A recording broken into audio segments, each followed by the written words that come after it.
Hi friends, ചേർന്നിലാണെങ്കിൽ പുതിയൊരു വീഡിയോയ്ക്ക് എല്ലാവർക്കും സ്വാഗതം. നമ്മൾ ഇന്ന് രണ്ടാമത്തെ ദിവസം അത് തന്നെ നമ്മൾ ബ്രേക്ക്ഫാസ്റ്റ് കഴിച്ചു. ഇന്നലെ പോയ റെസ്റ്റോറൻറ്റിൽ തന്നെയാണ് നമ്മൾ ബ്രേക്ക്ഫാസ്റ്റ് കഴിച്ചത്. അത് നമ്മുടെ റൂമിൻ്റെ ഇതിൻ്റെ കൂടെ തന്നെ കോംപ്ലിമെൻ്ററി ആയിട്ട് വരുന്നതാണ് ബ്രേക്ക്ഫാസ്റ്റ്. ബുഫേ തന്നെയായിരുന്നു. ഇഡ്ഡലി, ദോശ, അതുപോലെ തന്നെ പായസം, സാമ്പാർ, ചമ്മന്തി, അതങ്ങനെ എല്ലാ സംഭവങ്ങളും ഉണ്ടായിരുന്നു. നല്ല ബ്രേക്ക്ഫാസ്റ്റൊക്കെ തന്നെ ആയിരുന്നു. ഇപ്പം നമ്മൾ അടുത്തതായിട്ട് പോകുന്നത് ധനുഷ്കോടിയിലേക്കാണ്. ധനുഷ്കോടി പോയിന്റ്. നമ്മളിവിടെ രാമേശ്വരത്ത് നിന്ന് 25 കിലോമീറ്റർ ഉണ്ട് ധനുഷ്കോടി പോയിന്റിലേക്ക്, അരമണിക്കൂർ യാത്ര. പിന്നെ ഈ ടൗണിലെ രാമേശ്വരം ടെമ്പിളിൻ്റെ തിരക്കൊക്കെ കാരണം ചില സ്ഥലങ്ങൾ വൺ വേ ആക്കി വീഴുന്നുണ്ട്. അപ്പം നമുക്ക് അവിടെ ഇവിടെ തിരിയുന്ന വരുന്നുണ്ട്. ചിലപ്പോൾ 1-2 കിലോമീറ്റർ കൂടുതൽ ഓടേണ്ടി വരും. നമ്മൾ ഈ ധനുഷ്കോടി കയറുന്ന ആ റോഡിലോട്ട് കയറിയിട്ടുണ്ട്. നമുക്ക് ബോർഡൊക്കെ കാണാം. Check post. ധനുഷ്കോടിയിലോട്ട് പോകുന്ന ആ ചെക്ക് പോസ്റ്റ് കഴിഞ്ഞു.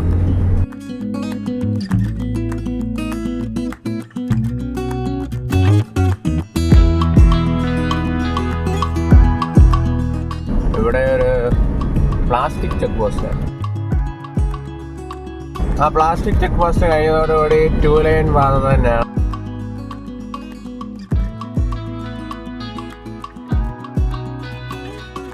പ്ലാസ്റ്റിക് ചെക്ക് പോസ്റ്റിൽ 20 റുപ്പീസ് മേടിച്ചു നമ്മുടെ.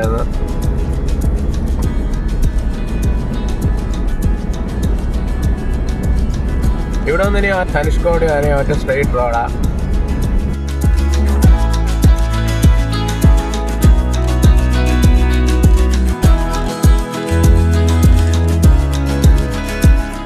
നമ്മളിപ്പോൾ പോയിക്കൊണ്ടിരിക്കുന്നത് NH87-ലാണ്. ധനുഷ്കോടി വരെയുള്ള ആ റോഡും NH87-ൻ്റെ ഭാഗമാണ്. അരിച്ചൽ മുനൈ എന്നാണ് ധനുഷ്കോടി പോയിന്റിൻ്റെ മറ്റൊരു പേര്. ഈ സൈഡിൽ കല്ലുകൊണ്ട് ഇവിടെ പുലിമട്ട് കെട്ടിയിട്ടുണ്ട്. നമ്മളെ വരുന്ന വഴിക്കും ഇതുപോലെ പല സ്ഥലങ്ങളിലും ഇതുപോലെ ആടുകൾ കൂട്ടത്തോടെ റോഡിൽ ഇറങ്ങി ക്രോസ് ചെയ്ത് കാണാം. ഇവിടെ വെള്ളം കയറി വരുന്നത് തടയാൻ വേണ്ടിയാണ് ഈ കല്ലുകൊണ്ട് ഇവിടെ പുലിമട്ട് കെട്ടിയിരിക്കുന്നത്. നമ്മുടെ നാട്ടിൽ ആറിൻ്റെ തീരത്തൊക്കെ ഇതുപോലെ തന്നെ ചെയ്യാറുണ്ട്. ഇവിടെ ബേ ഓഫ് ബംഗാൾ, റൈറ്റ് സൈഡിൽ ഇന്ത്യൻ ഓഷ്യൻ, നടുക്കൂടെ നമ്മൾ കാറുണ്ട്. ഇവിടെ നിന്ന് നമ്മൾ നോക്കുമ്പോൾ ബേ ഓഫ് ബംഗാൾ പൊതുവെ ശാന്തമാണ്. ഇന്ത്യൻ ഓഷ്യൻ പക്ഷേ തിരകളൊക്കെ നന്നായി കാണാൻ സാധിക്കും. ചില സമയത്ത് നമ്മൾ ഇതുവഴി വരുമ്പോൾ ഈ റോഡിൻ്റെ ഈ അറ്റം വരെയും കടൽ കയറി നിൽക്കുന്നത് കാണാൻ സാധിക്കും. ഇപ്പം കടൽ ഇറങ്ങി നിൽക്കുക.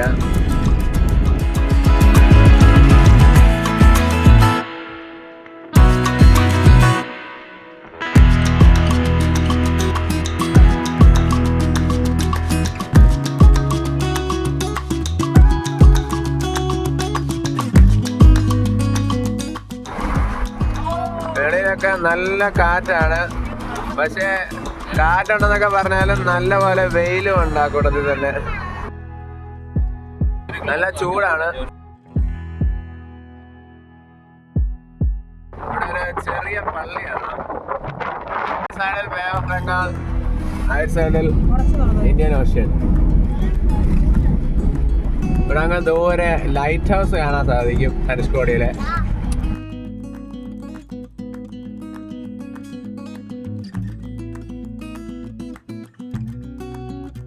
ഈ വഴി പോകുമ്പോൾ നല്ല സൂപ്പർ റൈഡാണ്. ഇവിടെയൊക്കെ കടല് കയറി കിടക്കുന്ന സ്ഥലങ്ങളാണ്. ചില സമയത്ത് ഇപ്പം നമുക്കിത് കയറി കിടക്കുന്നതേ ഉള്ളൂ.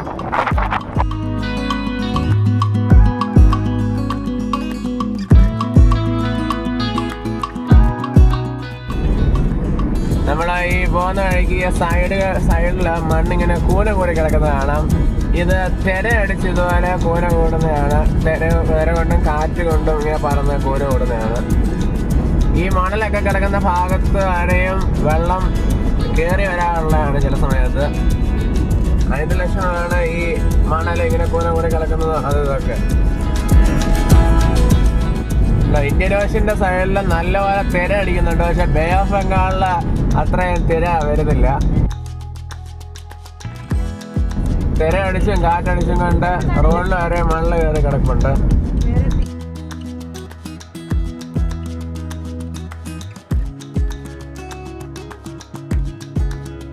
ഇവിടെ എത്തിയപ്പോഴത്തേക്ക് ഈ അടുത്ത് വരെ ഈ പുലിമട്ട് വരെയും കടൽ കയറി കിടക്കുന്നത് കാണാം.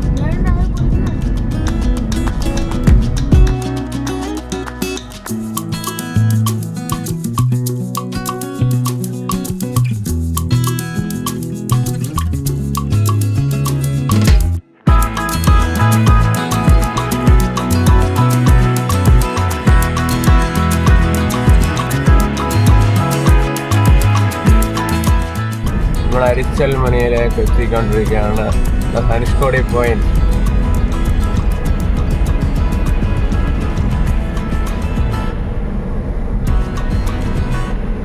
Last land of India.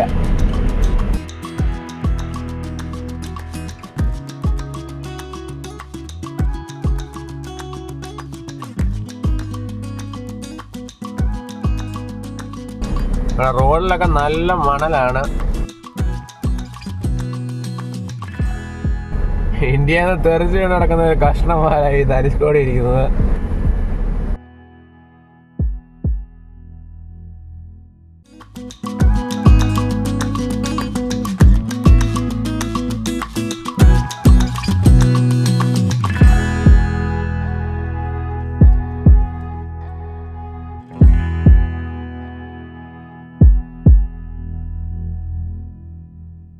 അരിച്ചൽ മുനയിൽ എത്തിയിരിക്കുകയാണ്. ഇവിടെ നടുക്ക് ഒരു അശോക സ്തംഭം കാണാം. ഇവിടെ റൗണ്ട് അബൌട്ട് അടിച്ച് കാറിന് തിരിച്ചു പോകാം. ഇവിടെ നമ്മളെ കാറ് ഇവിടെ തന്നെ നമുക്ക് പാർക്ക് ചെയ്യാൻ പറ്റി.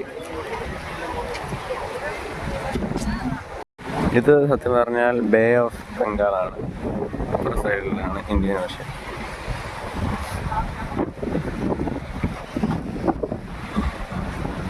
അരിച്ചൽ മുനയിൽ നമ്മൾ താഴോട്ടിറങ്ങി അതുവഴി നമുക്ക് വഴിയുണ്ട്.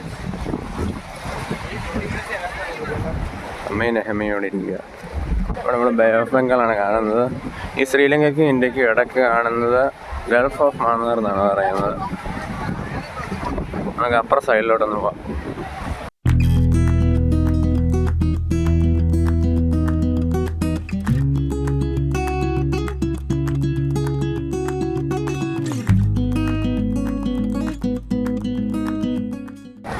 ഈ കാണുന്നത് ഇന്ത്യൻ ഓഷ്യൻ്റെയും ബേ ഓഫ് ബംഗാളിൻ്റെയും ബൗണ്ടറിയാണ്. ഇന്ത്യൻ ഓഷ്യനിലെ തിരയും ബേ ഓഫ് ബംഗാളിലെ തിരയും കൂടെ വന്ന് ഇവിടെ ആ തിര സ്റ്റോപ്പ് ആകും. അതാണ് ബൗണ്ടറി ഇവിടെ. അതുകൊണ്ട് ഇവിടെ ഏകദേശം ഒരു ലൈൻ പോലെ തന്നെ നമുക്ക് ഇവിടെ നിന്ന് കാണാൻ പറ്റും. ഈ തിരയുള്ളതാണ് ഇന്ത്യൻ ഓഷ്യൻ, തിരയില്ലാത്തതാണ്, തിര കുറവുള്ളതാണ് ബേ ഓഫ് ബംഗാൾ. അതിന് ചെറിയൊരു കളർ ഡിഫറൻസ് ഉണ്ട്. നമ്മൾ അരിച്ചൽ മുനയുടെ അവിടുത്തെ ബീച്ചിലാണ് നിൽക്കുന്നത്. ഇവിടെ അത്യാവശ്യം ഇറങ്ങുകയൊക്കെ ചെയ്യാം. ചില സമയത്ത് കുറച്ചുകൂടെ കടലിറങ്ങി ഇവിടെ കൂടെ അങ്ങോട്ട് കുറച്ചുകൂടെ നടക്കാവുന്ന രീതി വരെ ആവാറുണ്ടെന്നാണ് കേട്ടത്.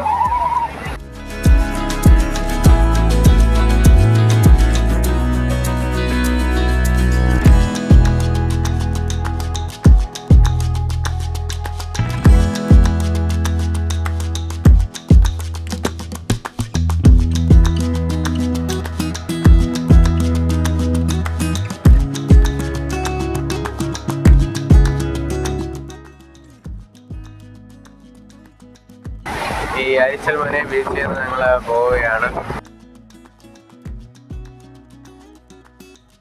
നമ്മളിവിടെ അരിച്ചൽ മുനയിൽ നിന്ന് അശോകസ്തംഭത്തിൻ്റെ സ്തൂപത്തിൻ്റെ ഫ്രണ്ടിൽ നിന്ന് ഫോട്ടോ ഒക്കെ എടുത്തു. ഇവിടെ നിന്ന് നമ്മൾ പതുക്കെ അടുത്ത സ്പോട്ടിലൂടെ നീങ്ങുകയാണ്. ഇവിടുന്ന് ശ്രീലങ്കയിലോട്ട് ശരിക്കും 35 കിലോമീറ്റർ മാത്രമേ ഉള്ളൂ. ശരിക്കും ഇവിടെയൊക്കെ ഒരു ശ്രീലങ്കയിലോട്ടൊരു പാലം വന്നു കഴിഞ്ഞാൽ ഇവിടെ ടൂറിസ്റ്റ് അട്രാക്ഷൻസ് അങ്ങോട്ടും ഇങ്ങോട്ടും കൂടാനൊക്കെ ചാൻസ് ഉണ്ട്. നമ്മൾ ആ ധനുഷ്കോടി പോയിന്റ് വിടുകയാണ്. ഇവിടെ സൈഡിലെ ചെറിയ ചെറിയ കടകളൊക്കെ ഇഷ്ടംപോലെ ഉണ്ട്. ഒത്തിരി ഓട്ടോകളും നിർത്തിയിട്ടുണ്ട്. നമ്മൾ അപ്പർ സൈഡിൽ ഇറങ്ങിയത് ഇന്ത്യൻ ഓഷ്യനിലാണെങ്കിൽ നമ്മളിപ്പം ബേ ഓഫ് ബംഗാളിൻ്റെ അടുത്തൊരു ബീച്ച് ധനുഷ്കോടി ബീച്ച് നമ്മൾ ഇറങ്ങുകയാണ്. ഇവിടെ തിരകളൊന്നുമില്ല. ഇന്ത്യൻ ഓഷ്യനിലെ പോലെ ഇവിടെ തിരകളൊന്നുമില്ല. ഇവിടെ നല്ല ശാന്തമാണ് ബീച്ച്. മാത്രമല്ല വലിയ ആഴവുമില്ല. അത്രയും ചെന്നിട്ട് പോലും തിരകൾ ഒട്ടുമില്ല. നമ്മളിവിടെ കാറ് പാർക്ക് ചെയ്ത് ഇവിടെ ഇറങ്ങിയേക്കാണ്. ഇവിടെ നമ്മളെ ബേ ഓഫ് ബംഗാളിൻ്റെ ബീച്ചാണ് ഇത്. ഈ കാണുന്ന ബേ ഓഫ് ബംഗാളാണ്. ഇവിടെ ആഴമില്ല, തിരയുമില്ല. ഇവിടെ ഒത്തിരി പേര് ഇങ്ങനെ ഇറങ്ങുന്നതൊക്കെ ഉണ്ട്.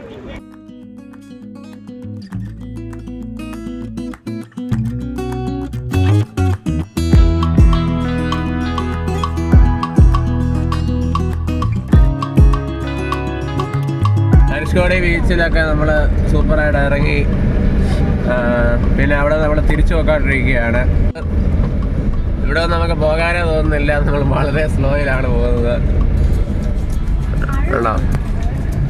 നല്ല തിരയുള്ള ഇന്ത്യൻ ഓഷ്യനും കുറച്ച് ശാന്തമായ ബേ ഓഫ് ബംഗാളും. അവിടെ നമ്മുടെ ധനുഷ്കോടിയിലെ ലൈറ്റ് ഹൗസ് കാണാം.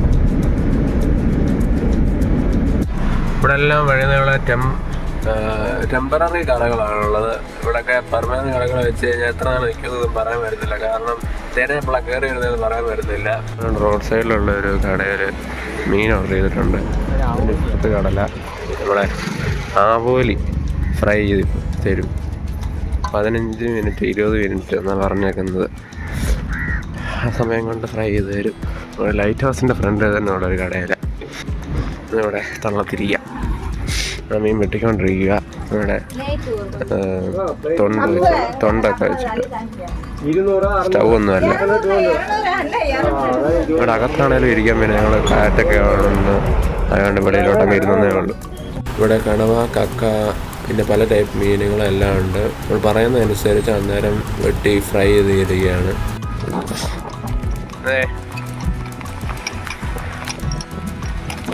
നമ്മളെ ബീച്ചിൽ ഇതുവരെ നടന്നപ്പോൾ കിട്ടിയ ശംഖുകളാണ്. നല്ല വലിയ ശംഖുകളാണ്. ഇവിടെ ഒത്തിരി ഇങ്ങനെ കിടപ്പുണ്ട്. അവിടെ ഇവിടെയൊക്കെ ചെറുതും വലുതുമായിട്ട് ഒത്തിരി കിടപ്പുണ്ട്. കൊണ്ടേക്കാം. മീൻ അവിടെ കിടന്ന് വേവുന്നുണ്ട്. ഇവിടെ മീൻ വന്നേക്കാണ്.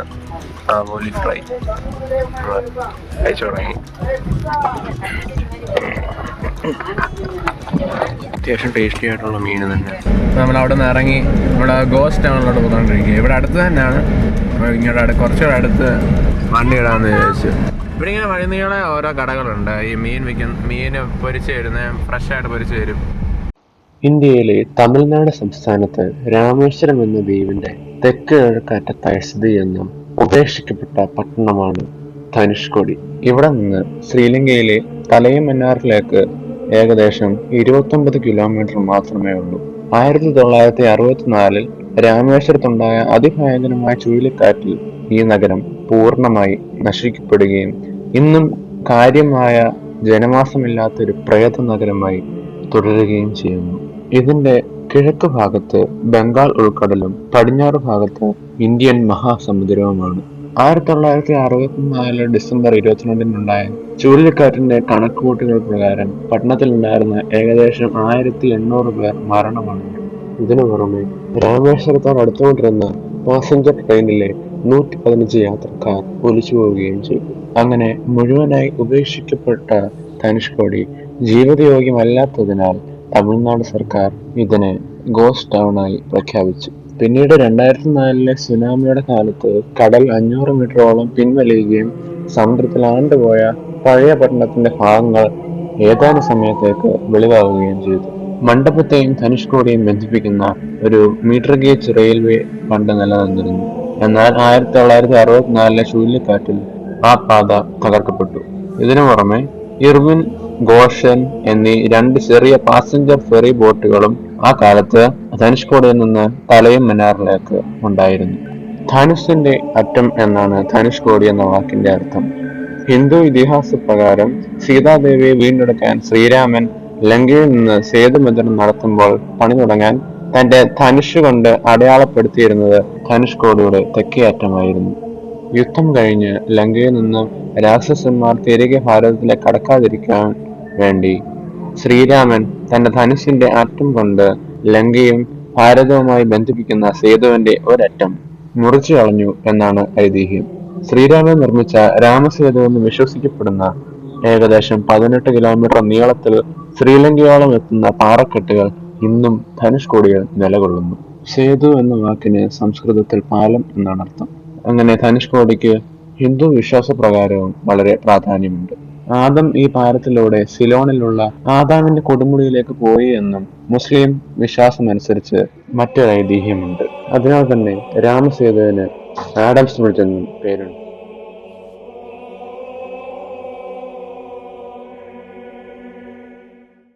ഈ സ്ഥലങ്ങളൊക്കെ പണ്ട് വലിയൊരു സിറ്റി ആയിരുന്നു എന്ന് വേണമെങ്കിൽ പറയാം. ഇവിടെ ട്രെയിൻ പോകുന്ന പാലമായിരുന്നു. ഈ താഴെ പൊട്ടിപ്പൊളിഞ്ഞ് കിടക്കുന്നത് പണ്ടത്തെ ട്രെയിൻ പാലമാണ്. ട്രെയിൻ പാലത്തിൻ്റെ അവശിഷ്ടങ്ങളാണ്. പണ്ട് ഇതുവഴി ഇതൊക്കെ വളരെ സജീവമായിട്ട് ട്രെയിൻ പോയിക്കൊണ്ടിരുന്ന സ്ഥലങ്ങളായിരുന്നു. എന്നാലോചിച്ച് നോക്കി, ഒറ്റ ഒരു സൈക്ലോൺ കൊണ്ട് ഇത് മൊത്തം നശിച്ചു. ഇതൊക്കെ റെയിൽവേ സ്റ്റേഷൻ്റെ അവശിഷ്ടങ്ങളാണ്. ധനുഷ്കോടി റെയിൽവേ സ്റ്റേഷൻ്റെ അവശിഷ്ടങ്ങളാണ് ഈ കാണുന്നതൊക്കെ. ഇതൊക്കെ സദേൺ റെയിൽവേയുടെ ഉടമസ്ഥയിലുള്ള സ്ഥലമാണ്. ഇവിടെ നമ്മുടെ സദേൺ റെയിൽവേയുടെ ഇതാണ് പോസ്റ്റ് കാണാം. ഇതൊക്കെ പണ്ടത്തെ റെയിൽവേ സ്റ്റേഷൻ്റെ ഭാഗങ്ങളാണ്. നമ്മൾ ഇവിടെ പഴയൊരു പള്ളി ഉണ്ടായിരുന്നു. ഇവിടെ ഈ സൈക്ലോണിൽ പൊളിഞ്ഞു പോയത്. ഇങ്ങോട്ട് നമുക്ക് പോവാം. അതാണ് നമ്മുടെ പഴയ പള്ളി. സൈഡിൽ ഒത്തിരി കടകളൊക്കെ ഉണ്ട്. ഇത് പണ്ടത്തെ സെൻറ്റ് ആൻ്റണീസ് ചർച്ച് ആയിരുന്നു. സൈക്ലോണിൽ ഇത് മൊത്തം നശിക്കപ്പെട്ടു.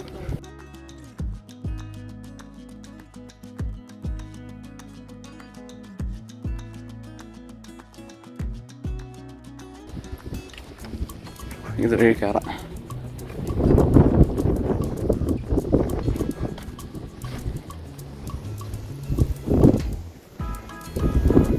ഇത് ഇത്രയും നാളെ നിന്നു, എത്ര നാളെ നിന്നെന്ന് ഒന്നും പറയാൻ പറ്റത്തില്ല. ഏത് സമയത്തും ഇത് പൊളിഞ്ഞു പോകാൻ ചാൻസ് ഉണ്ട്. ഇത് പള്ളിയുടെ ത്രോണോസ്.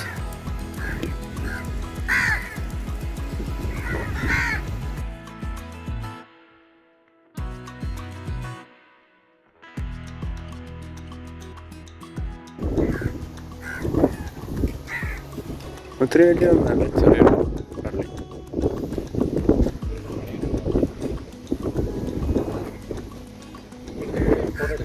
അവിടെ ഉണ്ടായിരുന്ന കുരിശിൻ്റെ അറ്റ ഇപ്പോൾ അവിടെ ഇരിപ്പുണ്ട്. ഈ സ്ഥലം മൊത്തം ബീച്ചിൻ്റെ സ്ഥലമാണേലും ഇവിടെ ഈ കിണറിൽ ഫ്രഷ് വാട്ടർ കിട്ടും. ഉപ്പൊന്നും ഇല്ലാത്ത ശുദ്ധമായ വെള്ളം കിട്ടും. ഗോസ്റ്റ് ടൗൺ അതൊക്കെ വിടുകയാണ്. ഈ ധനുഷ്കോടി പോയിലോട്ടുള്ള വഴിയിൽ തിരിച്ചു വരുമ്പോൾ റൈറ്റിലോട്ടുള്ള ഒരു തിരിവുണ്ട്. അങ്ങോട്ട് പോയാൽ കൊത്തണ്ട റാമ ടെമ്പിൾ കാണാൻ സാധിക്കും. ഇതുവഴി ഒരു വഴി, ജസ്റ്റ് അതുവഴി ഒന്ന് പോയി നോക്കാം.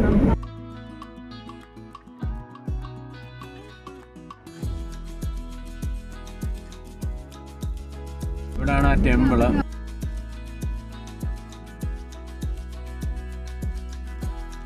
ഇവിടെ കുറച്ച് തിരക്കാണ്.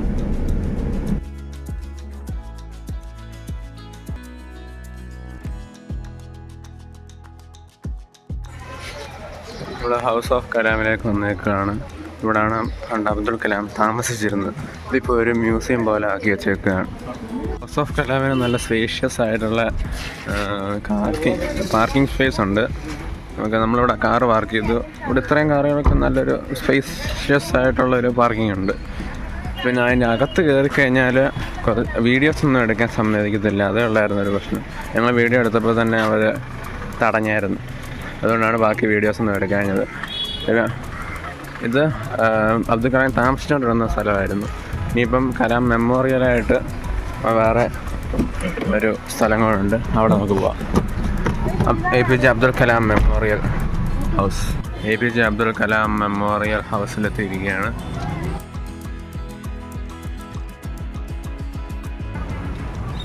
നമുക്ക് അങ്ങോട്ട് നടക്കാം. ഇവിടെ സൈഡിൽ തന്നെ നമുക്ക് കാർ പാർക്കിങ്ങും ഉണ്ട്. നമ്മൾ കലാം മെമ്മോറിയൽ ഹൗസിൻ്റെ ഫ്രണ്ട് വശത്തേക്ക് നടന്നുകൊണ്ടിരിക്കുകയാണ്. ഇവിടെയും മൊബൈൽ അലോ ചെയ്യത്തില്ല. ഞങ്ങൾ കയറി കണ്ടിട്ട് വരാം.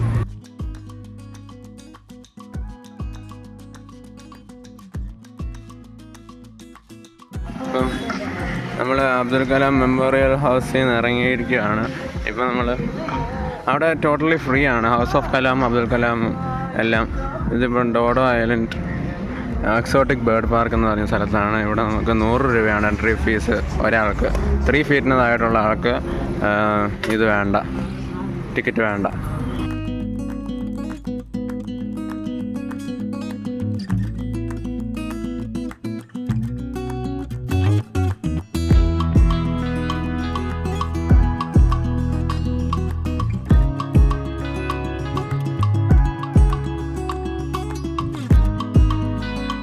നമ്മളെ കയറിയ ഉടനെ തന്നെ ഇത് നമ്മുടെ ദേഹത്തൊക്കെ വന്നിരുന്നു. ഇവിടെ ഫുള്ള് പക്ഷികളാണ്.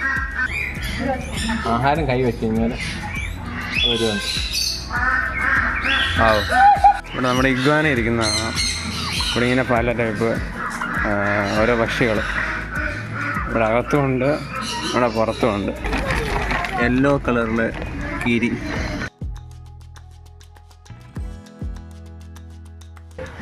ഇതിവിടെ കോഴിക്കുഞ്ഞുങ്ങളെ കാണാം.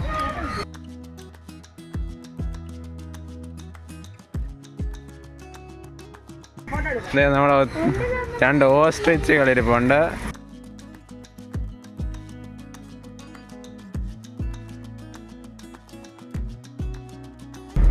അവിടെ വലിയ പ്രിന്റഡ് ടിക്കറ്റ് ഒന്നും ഇല്ല. അവിടെ പോകുമ്പോൾ എപ്പോഴും 2 പേരുണ്ടാവും. അവരെ പൈസ മേടിക്കും, അകത്ത് കയറ്റും. അവരെ നമ്മളോട് അകത്ത് കയറി വരും. കിളികളെ അന്ന് കയറ്റി തുളയിരുത്തിയൊക്കെ തരും. പിന്നെ തീറ്റി നമ്മുടെ കയ്യിൽ വെച്ച് തരും. അപ്പം തീറ്റി തരുന്ന ഉടനെ എല്ലാ കിളികളും ഓടി വരും. നമ്മുടെ തോളിലും തലയിലും എല്ലായിടത്തും വന്നിരിക്കുകയൊക്കെ ചെയ്യും. ഏതായാലും ഒരു 1 ടൈം എക്സ്പീരിയൻസ് ചെയ്യുന്നത് നല്ലതാണ്. താമസിക്കുന്ന അതിൻ്റെ തോട്ടം ഓപ്പോസിറ്റായിട്ട് കിടക്കുന്ന ഹോളി ഐലൻഡ് വാട്ടർ സ്പോർട്സിലാണ് നമ്മൾ വന്നിരിക്കുന്നത്. ഇവിടെ നമ്മളൊരു ഗ്ലാസ് ബോട്ടിങ് ചെയ്യാൻ വേണ്ടി പോകണം. ഫാമിലി ആയിട്ട് കയറാവുന്ന ഗ്ലാസ് ബോട്ടുണ്ട്. 20 മിനിറ്റ് കൊണ്ട് കാണിക്കും. അടിയിലൊക്കെ കാണാനുണ്ടെന്നാണ് അവർ പറഞ്ഞത്. ഇവിടെ അത്യാവശ്യം ബീച്ചിൽ ഇറങ്ങുകയും ചെയ്യാം. 20 മിനിറ്റ് വെയിറ്റിംഗ് ഉണ്ട്. നമ്മളിവിടെ വെയിറ്റ് ചെയ്യുക. ഇവിടെ പല റൈഡുണ്ട്. നമ്മൾ ഗ്ലാസ് ബോട്ടിലോട്ട് കയറുകയാണ്.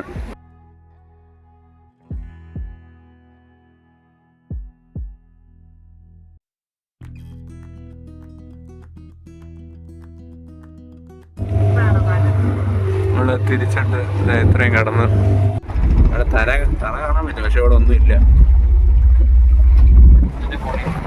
അവിടെ തിര കാരണം ഇടയ്ക്ക് ഇങ്ങനെ ആടിയിരിക്കാം.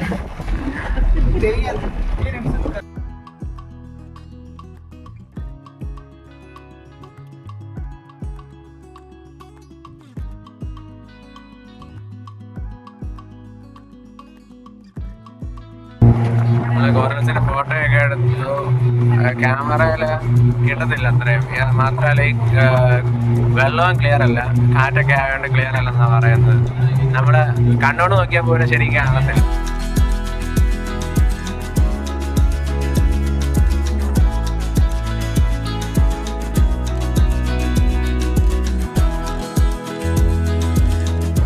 അവിടെ കരയേറ്റം വെള്ളമേ ഉള്ളു. ആൾക്കാർ അവിടെ നടന്നു പോകുന്നു ചങ്ങാടം വലിച്ചുകൊണ്ട്. ഇവിടെ വലിയ ആഴമൊന്നുമില്ല. അടിയിലൂടെ നോക്കിയാൽ കാണാം. എത്തി ഗൈസ്.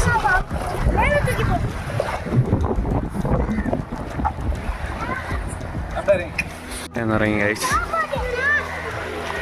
നമുക്കൊരു ഇവിടെ ഷെയ്ക്കും ജ്യൂസും അതും ഇതൊക്കെ കിട്ടും. ചായ, കാപ്പി. നമുക്കൊരു ഷെയ്ക്ക് കുടിക്കാം. ഒരു മാംഗോ മിൽക്ക് ഷേക്ക് പറഞ്ഞു. നമ്മൾ സ്പോർട്സൊക്കെ കഴിഞ്ഞ് ഇവിടെ ഈ സൈഡിലുള്ള ചെറിയ ബീച്ചിലും ഇറങ്ങി കുറച്ച് നേരം നിന്നിട്ടൊക്കെയാണ് കയറിയത്. നമ്മളിവിടെ ദേവി റെസ്റ്റോറൻറ്റിലാണ് കഴിക്കാനായിട്ട് വന്നത്. അത്യാവശ്യം കുഴപ്പമില്ലാത്തൊരു ഫുഡൊക്കെ തന്നെയായിരുന്നു. പിന്നെ അകത്ത് പാർക്കിംഗ് വരെ ഉണ്ട്. നമ്മുടെ ധനുഷ്കോടി സീരീസിൻ്റെ സെക്കൻഡ് പാർട്ട് ഇവിടെ വൈൻഡപ്പ് ചെയ്യുകയാണ്. നമ്മൾ റൂമിൽ വന്ന് കിടന്നു. അപ്പോൾ ഈ വീഡിയോ ഇഷ്ടപ്പെട്ടെങ്കിൽ ലൈക്ക് ചെയ്യുക, ഷെയർ ചെയ്യുക, സബ്സ്ക്രൈബ് ചെയ്യുക. അതുപോലെ തന്നെ എന്തെങ്കിലും അഭിപ്രായങ്ങളുണ്ടെങ്കിൽ കമൻറ്റ് ബോക്സിൽ രേഖപ്പെടുത്തുന്നതാണ്. ഈ ചാനൽ ഇത്ര സബ്സ്ക്രൈബ് ചെയ്യാത്ത സബ്സ്ക്രൈബ് ചെയ്യുക. Thank you for watching the video.